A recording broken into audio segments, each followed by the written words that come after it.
అందరికి వందనాలు తెలియజేస్తున్నాను. ఒక విలువైనటువంటి ఒక మాట పరిశుద్ధ గ్రంథంలో నుంచి ఒక మాట మాట్లాడుకుందాం. కీర్తనల గ్రంథం 32వ అధ్యాయంలో మొదటి వచనం. తన అతిక్రమములకు పరిహారము నొందినవాడు, తన పాపమునకు ప్రాయశ్చిత్తము నొందినవాడు ధన్యుడు. యెహోవా చేత నిర్దోషాన్ని ఎంచబడినవాడు, ఆత్మలో కపటము లేనివాడు ధన్యుడు అని దావీదు రాసిన పత్రికలో కీర్తన గ్రంథంలో రాయబడి ఉంది. మన పాపములను మనం కప్పుపుచ్చుకోకుండా నజరేయుడు యేసుక్రీస్తు నామములో ఆ పాపములను ఒప్పుకొని విడిచిపెట్టేయటం వలన మనం తండ్రి యొక్క కృపను దయను పొందుకున్న గలవారమై ఉంటాము.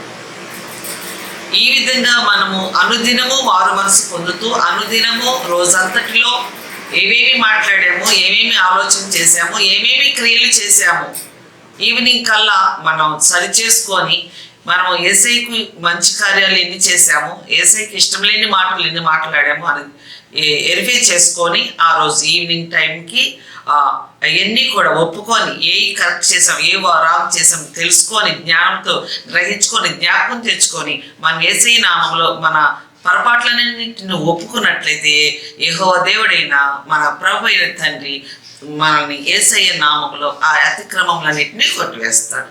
వందనాలు.